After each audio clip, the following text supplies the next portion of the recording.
Hello everyone.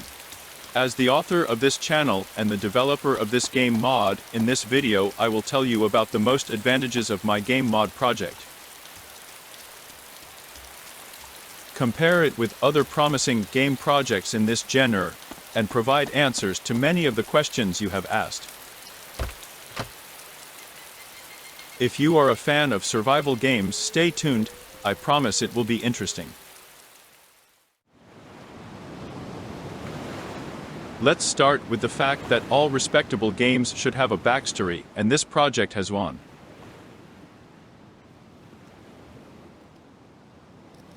A short story will tell you about the events that led to the conflict and the subsequent epidemic, the echoes of which are forever etched in this amazing world.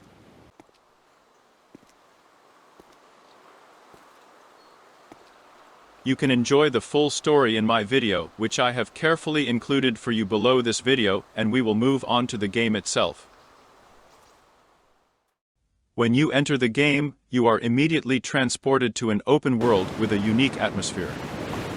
Your character has been confined to their home for an extended period until they run out of supplies. Now, they are forced to venture into the open world to meet their needs for food and water.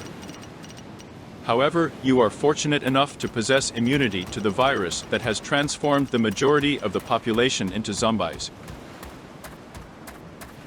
Since the supply in your region has been disrupted for a long time, you will have to search for what is left and face many dangers, making your survival a true challenge.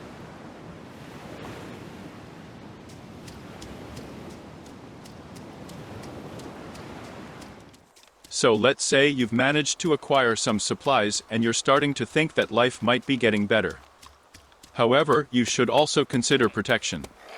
As you explore different locations, you'll inevitably encounter zombies who will try to attack you. To protect yourself, you'll need to acquire weapons. It's important to note that we don't have a fist fighting system like many other game projects. This is due to the fact that zombies are undead, and it is physiologically impossible to kill an inanimate without using weapons, unless of course you are Dwayne Johnson. Although even he doesn't have much chance in such a fight, you can get a lot of damage, which will later lead to infection and death.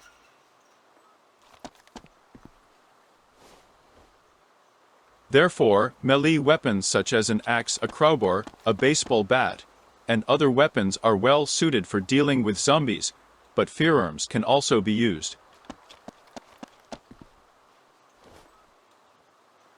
The range of firearms is very rich in the game. You can read more about this in my second video.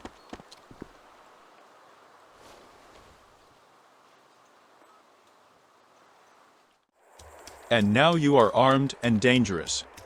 However, this is often a deceptive judgment. In the game, it is not only you and the zombies are just a decoration that sometimes brings small inconveniences in the game. The main threat to you in the game is represented by other players like you, who also want to survive, often sometimes at any cost. They can both help you in a difficult situation, and try to take away the last. In a lost world where laws do not work, the rules of morality do not work either. However, for these purposes, a humanity system was introduced in the game. If a player frequently commits immoral acts, they will become dehumanized. This can be determined visually. If a player's humanity is low, the game character will automatically cover their face with a black bandage. This works on all game characters. This way, it will be possible to determine who you met with a cold-blooded killer or a well-behaved survivor. So everyone in the game will be able to choose their own path. Humanity can also be increased by helping other players. For example, you can apply a bandage, pour blood, or other actions with other players. It is worth mentioning the medical system separately. If you still get into trouble, you will need this. This system is quite simple and remains at the arcade level. The character's life is directly related to the character's blood bar in the game. Any injury with bleeding or illness reduces this bar. Bleeding is treated with bandages. Minor injuries cause a state of pain shock, causing your hands to shake and making it impossible to aim accurately. This can be treated with painkillers. In case of more serious injuries with bone damage, the character will not be able to walk or run, and will be treated with morphine. Blood loss can be replenished through blood transfusions, but it is necessary to perform a blood group test and then administer the appropriate blood type and refactor. Improperly matched blood can lead to anaphylactic shock and death. In some cases, bacterial infections can occur, causing illness. There are various ways to contract these infections. In most cases, the infection comes from the zombies. I mentioned earlier that your character has immunity to the virus, but not to bacteria, and since the zombie bodies lack immunity to prevent their growth, they have become an ideal breeding ground for various forms of bacteria. Therefore, if the zombies damage your skin during combat, you will become infected, but not immediately, but within 15 minutes of contact, unless you treat your wounds with special antiseptic wipes. If you do not do this, the infection will spread to your bed and cause bacterial infection. Bacterial infection is more difficult to treat, but it can be cured with antibiotics. You can also contract bacterial infection from contaminated water. But bacteria can be killed by boiling the water.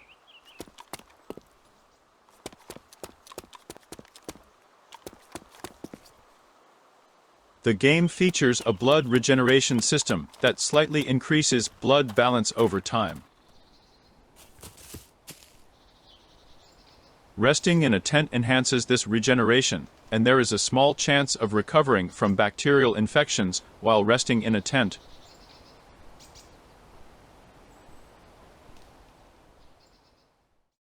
The next important topic I would like to discuss is disguise. Disguise is one of the most important features in this game. You can disguise everything, including your characters, and there are over 60 different outfits available for your character, and the number is constantly increasing. The range of outfits is diverse, including civilian and military clothing. Each outfit has its own unique features. For example, a camouflage robe of the appropriate color will perfectly hide you from prying eyes on a properly selected background, but it will not hide you from a thermal imager. However, a firefighter's suit has very poor thermal conductivity, making it an effective solution for concealing yourself from a thermal imager. You can also disguise your weapons, your vehicles, and your campsites. Let me explain the latter in more detail. Since the number of slots for items that your character can carry is limited, you will need to build places where you can store excess items. However, other players may find these places and rob you, so it is important to carefully select and disguise them on the map. The game offers a wide range of disguises for this purpose. For example, you can hide your tent inside a hut.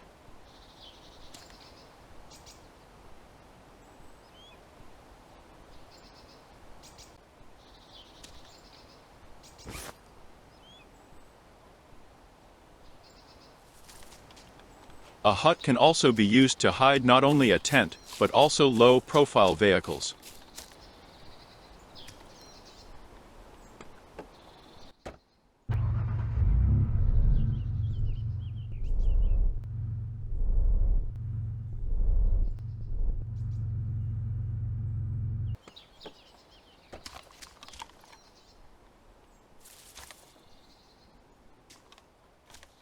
The transport itself can also be masked by installing a camouflage net on it. Currently, there are two types of camouflage net colors available: green and brown. Also available in the game is the construction of tents for transport and canopies for different colors.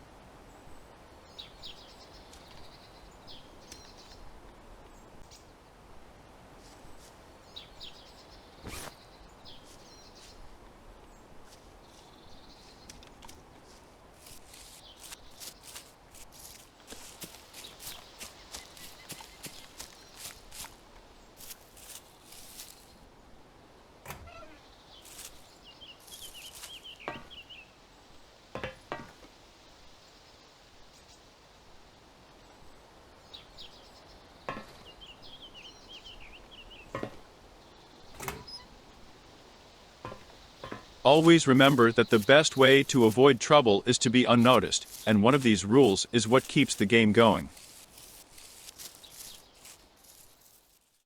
I can't ignore such an important topic as transportation. There are many different types of transportation in the game. There are land, sea, and air vehicles. All of the vehicles have been redesigned and now have the ability to install additional modules in addition to the basic modules that were included in the vanilla version of the game. Now, vehicles can be equipped with body armor modules, additional lighting systems, weapons such as the M240 machine gun or the PM, and more. In the game, vehicles can be damaged and broken, and their condition must be monitored.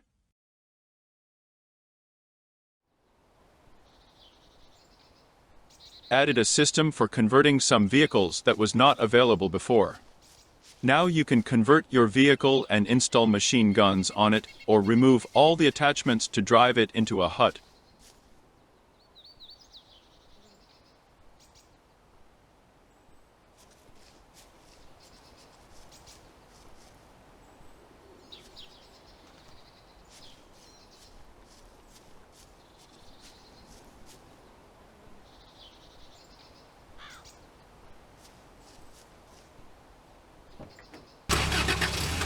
I would also like to mention the consumable material for transport such as fuel.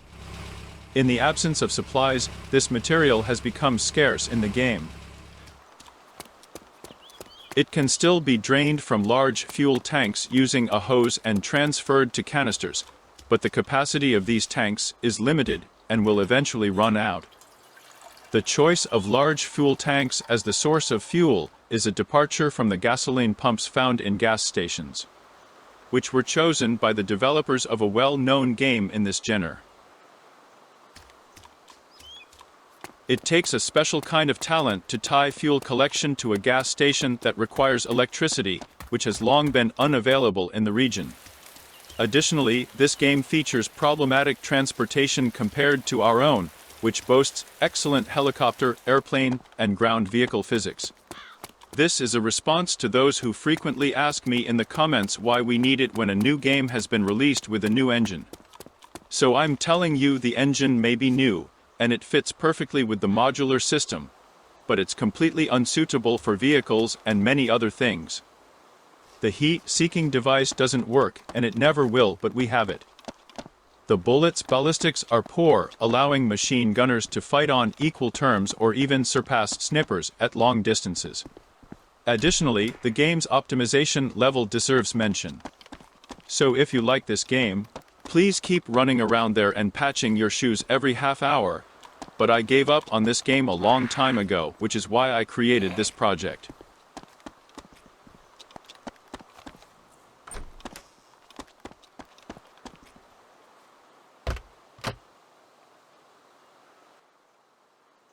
In another well-known game, I really didn't like the fact that weapons, including nuclear weapons, could be made on home workbenches, which is absurd. In many countries, entire generations of gunsmiths are trained to create weapons, not in garages, but in serious research institutions.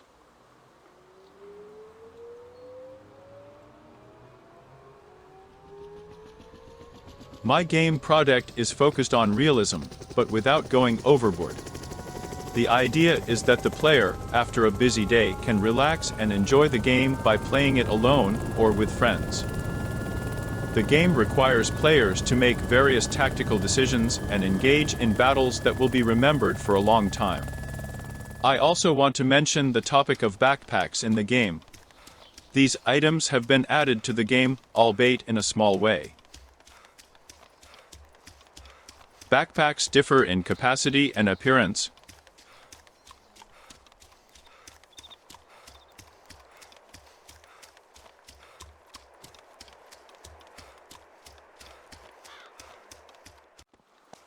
As for the main question that I am often asked, when will the game be released? Unfortunately, I cannot provide you with an exact date. The final stages of development are currently underway, and closed testing of the game has already begun. The date of the open beta testing will be announced on our Telegram channel, and everyone will have the opportunity to participate. Once the beta testing errors are resolved, the game will be available for 24/7 operation. However, the game has not yet undergone a complete review. By the way, as the author of the video and the developer of the game mod, I hope that the content has passed the quality check, and I would appreciate it if you could rate the video. If you haven't subscribed to the channel yet, it would be great if you could do so. It's not a big deal, but it would mean a lot to me. And that's all. I've demonstrated the main elements of the game in this video, but I want to warn you that what you've seen is just the tip of the iceberg that's sticking out of the water, and it's just a small part of the type. You'll get a more detailed introduction to the game itself. If you have any questions or suggestions, please feel free to leave them in the comments section below. This was Kenobi. See you in the next video, and may the loot be with you.